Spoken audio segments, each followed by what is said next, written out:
Dear viewers, welcome to our channel. Subscribe to receive more stories every day. Sophia sat in the dimly lit living room of their sprawling mansion, her hands trembling as she cradled a framed photo of her family. It was a happy moment captured years ago. Jonathan beaming proudly, their 3 children laughing in her arms. The sound of Jonathan's raised voice broke her from the memory. "You're nothing but dead weight, Sophia. You and those kids, leeches." His words cut like shards of glass. She stared at him, stunned. "Jonathan, we've built this life together. The kids are your family, your responsibility." Jonathan sneered, his tailored suit immaculate despite his anger. "Responsibility? Don't make me laugh. My business is on the brink of collapse, and you're just sitting here playing house. I've carried this family on my back for years, and I'm done." Sophia's breath hitched as Jonathan threw a manila envelope onto the table. "Divorce papers," he spat. "Sign them and get out. Don't think you're taking a cent with you. The prenup ensures you leave with what you came in with." "Nothing." Her world tilted. Sophia looked at their children, huddled silently by the staircase, their wide eyes brimming with confusion and fear. This wasn't the man she'd married, the man who had once vowed to protect their family. But the cruel glint in his eyes told her he wasn't bluffing. "I won't leave my children homeless," she said, her voice quivering but firm. Jonathan shrugged, his indifference like a slap. "Then figure it out, Sophia. I've given you enough." By dawn, Sophia and the children stood on the mansion's front steps, clutching what little they could carry. The door slammed shut behind them, and with it, the life Sophia had worked so hard to build seemed to vanish. Sophia's first stop was a local shelter. The director, a kind woman named Patricia, welcomed them with open arms. It wasn't the life she had envisioned for her children, but it was safe, warm, and filled with people who understood struggle. The following weeks were grueling. Sophia worked multiple jobs, cleaning offices in the early morning, serving tables at a diner during the day, and sewing handmade crafts late into the night. She refused to let her children see her despair. Instead, she told them stories of heroes rising from adversity, planting seeds of resilience in their hearts. One evening, after a particularly exhausting shift, Sophia noticed an elderly man sitting in the corner of the diner. His salt and pepper hair was neatly combed, and his sharp blue eyes followed her as she worked. When he waved her over, she assumed he wanted coffee.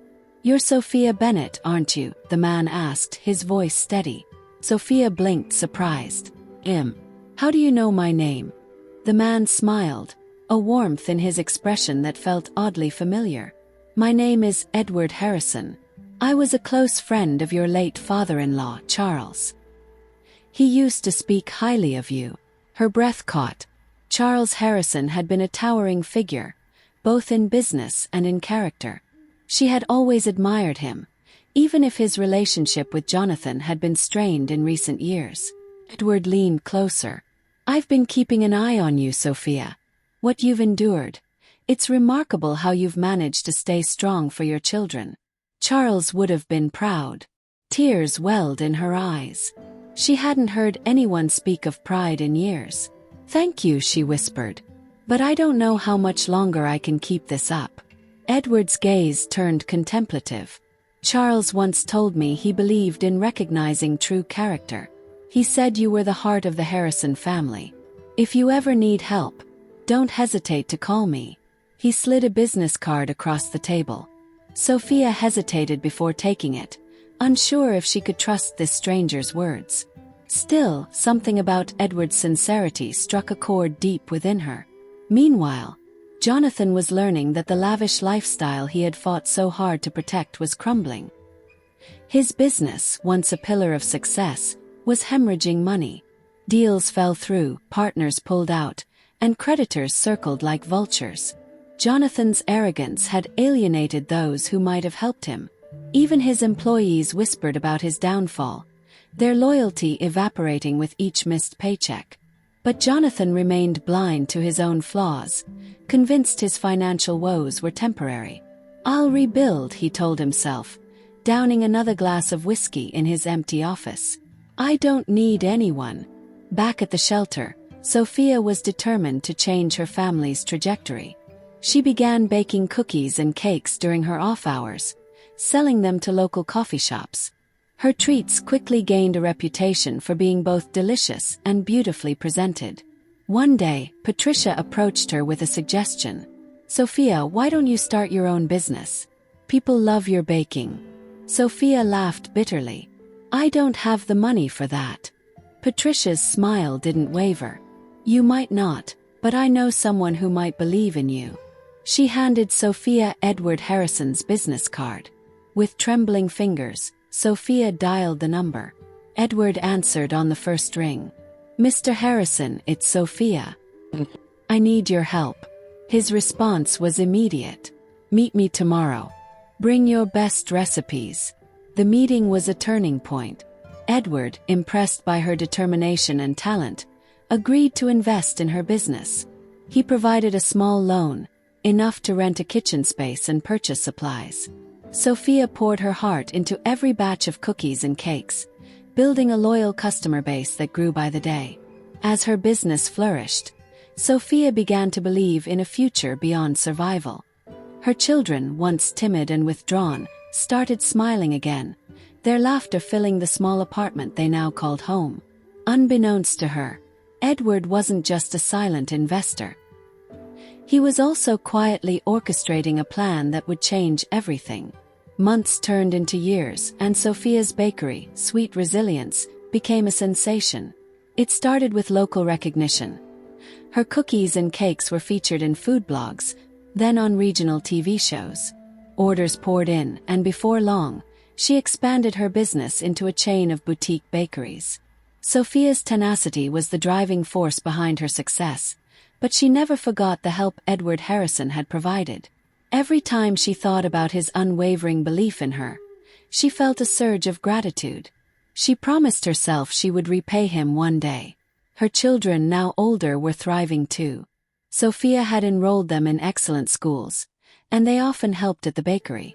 Her eldest, Claire, showed a knack for design and created stunning packaging for their products, while her son, Ben, loved working with customers. Little Emma, though still young, had started dreaming about becoming a pastry chef like her mother. Despite their progress, Sophia couldn't completely forget the pain Jonathan had caused. His betrayal still stung, but she refused to let bitterness consume her. She reminded herself daily that success, not revenge, was the best way to move forward. Across town, Jonathan's life had taken a starkly different path. His once thriving business had folded, leaving him drowning in debt. The sprawling mansion he had fought so hard to keep was repossessed by the bank. He moved into a small, dingy apartment, far from the life of luxury he had known. Jonathan's drinking worsened as the reality of his situation sank in. He spent his days wallowing in self-pity, blaming everyone but himself for his failures. He resented Sophia, convinced she had somehow cursed him by leaving. Little did he know, her name had become synonymous with success in the very city where he now lived in obscurity. One evening, while flipping through TV channels, Jonathan froze. There on the screen was Sophia. She was being interviewed on a popular business show, her smile radiant as she talked about Sweet Resilience and the struggle she had overcome to build her empire. Jonathan's jaw clenched. He couldn't believe what he was seeing. How did she do this? How did she succeed without me? His bitterness turned into obsession. He began researching her business, following her every move online. The more he learned, the more it ate away at him. Sophia had not only survived but thrived, while he was left with nothing. One chilly autumn morning, Sophia received an unexpected phone call. It was a lawyer representing the Harrison family estate. Her heart skipped a beat. "Mrs. Bennett," the lawyer said, "as you may know, Mr. Charles Harrison passed away recently.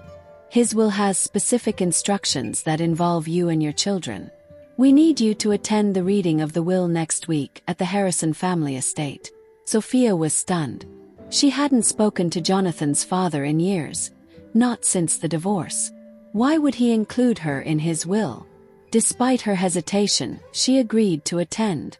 The children, curious but supportive, encouraged her to go. "Mom, maybe he wanted to make things right," Claire suggested. On the day of the will reading, Sophia arrived at the Harrison estate, now a shadow of its former grandeur. The gardens were overgrown, the paint peeling from the once pristine walls. The sight stirred mixed emotions: nostalgia, sadness, and a tinge of unease. She entered the study, where Jonathan and a few other family members were already seated. Jonathan looked disheveled, his arrogance replaced with desperation. He glared at her as she took a seat, but she ignored him, keeping her focus on the lawyer. The lawyer, an older man with a solemn expression, began reading Charles Harrison's final wishes. The room fell silent as he detailed specific bequests to various charities, employees, and distant relatives. But when he reached the section concerning the bulk of the estate, everyone leaned in. "To my son, Jonathan Harrison," the lawyer read, "I leave my forgiveness, in the hope that he will one day learn the value of humility and hard work. However, I cannot in good conscience entrust him with the fortune I built, knowing the harm he has caused to those closest to him." Jonathan's face turned red. "What the hell does that mean?" he snapped. The lawyer ignored him and continued. "To Sophia Bennett, the mother of my grandchildren and the person who demonstrated the true meaning of resilience, I leave the entirety of my estate, including all financial assets, properties, and investments." Gasps echoed through the room. Jonathan shot to his feet, his chair scraping against the floor. "This is a joke," he shouted. "She's not even family anymore." The lawyer calmly adjusted his glasses. "Mr. Harrison, your father was very clear in his intentions. He admired Sophia's strength and believed she would use this inheritance wisely, for her children and for the legacy of the Harrison name." Sophia's heart raced. She couldn't believe what she was hearing. The fortune wasn't just significant, it was life-changing. Tears welled in her eyes as she thought of the possibilities for her children's future. Jonathan stormed out of the room, but moments later, he cornered Sophia in the hallway. His eyes were wild, his voice pleading. "Sophia, listen. You can't do this. That money, it belongs to me. Plus, we can fix things, start over." Sophia stared at him, her expression cold. "You threw us out, Jonathan. You didn't care if we lived or died. Now you want to fix things because it benefits you." Jonathan's desperation turned to anger. "You're not better than me, Sophia. You're nothing without that money." She stepped closer, her voice steady. "I was nothing when you left me, Jonathan. But I built myself up. I made a life for me and my children without a penny from you. This inheritance doesn't change who I am. It just proves what your father saw in me that you never could." Jonathan was left speechless as Sophia walked away, her head held high. In the months that followed, Sophia used the inheritance to expand Sweet Resilience, creating scholarships and community programs to support single mothers and families in need. She ensured her children's future was secure, but she also honored Charles Harrison's legacy by funding initiatives that reflected his values. Jonathan, on the other hand, sank further into obscurity. He lost whatever respect he had left and was forced to confront the consequences of his actions. One day, while passing one of Sophia's bustling bakeries, he paused to watch through the window. Inside, Sophia laughed with her children as they worked together, their bond stronger than ever. For the first time, Jonathan realized the true cost of his choices, and the family he had lost forever.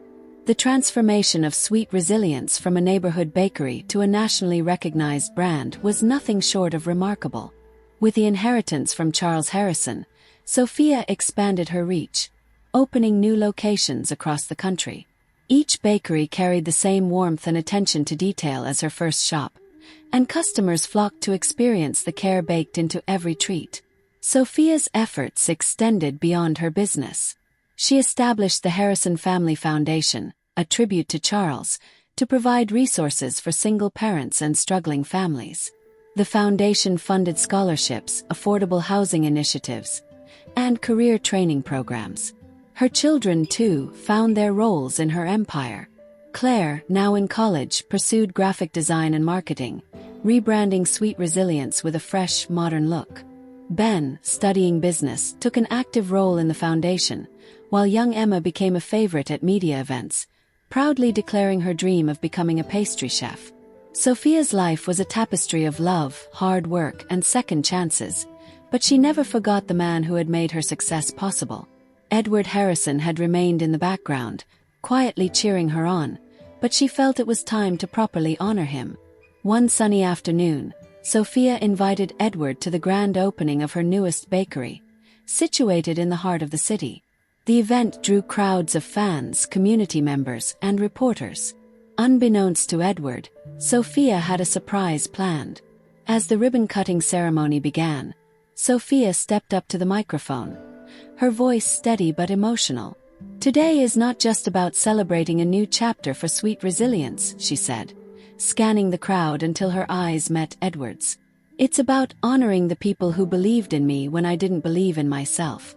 The audience clapped politely, unaware of what was coming. Sophia continued, her voice breaking slightly. "Edward Harrison, your kindness and faith in me changed my life. You saw potential in me when I was at my lowest, and you gave me the courage to keep going. I am forever grateful." She gestured to the building behind her, where a large sign was unveiled, the Edward Harrison Community Center. The crowd erupted in applause as Edward, visibly moved, stood to accept the honor. Tears streamed down his face as he approached Sophia. "You've done more with your life than I ever imagined," he said softly. "Charles was right about you. You've brought honor to the Harrison name." While Sophia's life flourished, Jonathan's descent into obscurity became irreversible. His attempts to secure a foothold in the corporate world were met with cold rejection. His reputation for arrogance and failure preceded him. His once expansive network of friends and associates had vanished, leaving him isolated. Desperate, Jonathan hatched a scheme to reclaim some of his former life. He contacted a tabloid, offering a salacious exposé about Sophia's alleged manipulation of Charles Harrison to secure the inheritance. His plan was simple: tarnish her reputation and profit from the fallout. The story ran, splashed across headlines with exaggerated claims. But Jonathan underestimated the strength of Sophia's reputation and the loyalty of her supporters. Within hours, her team issued a statement, debunking the allegations with evidence of her hard work, Edward's endorsement, and her financial independence long before the inheritance.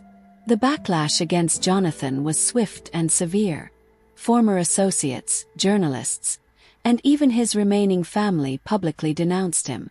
The tabloid issued a retraction, leaving Jonathan with nothing but the bitter taste of his own failure. Months later, Jonathan appeared at one of Sophia's bakeries, disheveled and desperate. Sophia was surprised to see him, but she agreed to a brief conversation in her office. "I've lost everything," he said, his voice hollow. "I don't know where else to go." Sophia studied him, searching for sincerity. She saw a broken man, but she also remembered the cruelty he had shown her and their children. "Jonathan," she said, her voice calm but firm, "you didn't lose everything, you threw it away. You chose pride and selfishness over your family, and now you have to live with the consequences." "I'm sorry," he muttered, but his words lacked conviction. "I just need a little help." Sophia shook her head. "I've built my life from nothing, Jonathan. Not because of you, but in spite of you. I won't let you drag me back into the darkness I fought so hard to escape." Her words were final. Jonathan left the bakery, realizing he had burned every bridge that could have saved him. As the years passed, Sophia's name became synonymous with hope and resilience. Her bakeries and foundation thrived, touching countless lives. Her children grew into confident, compassionate adults, each carving their own path while staying connected to the family legacy. One evening, as Sophia sat in her cozy kitchen, surrounded by her children, she reflected on her journey. She thought of the struggles, the betrayals, and the unexpected kindnesses that had shaped her life. Claire handed her a framed plaque, smiling. "We had this made for you, Mom." Sophia read the inscription, her heart swelling with emotion. For Sophia Bennett, the woman who turned adversity into triumph.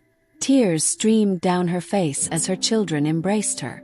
In that moment, she knew her story wasn't just about survival. It was about building something lasting and meaningful for the people she loved. And as she looked out the window at the bustling world she had created, she whispered a quiet thanks to Charles and Edward, knowing their faith in her had made all the difference. Dear viewers, thank you for watching. If you like this story, please subscribe to our channel to receive more stories every day. Share with us what you think of this story and tell us where you're watching from.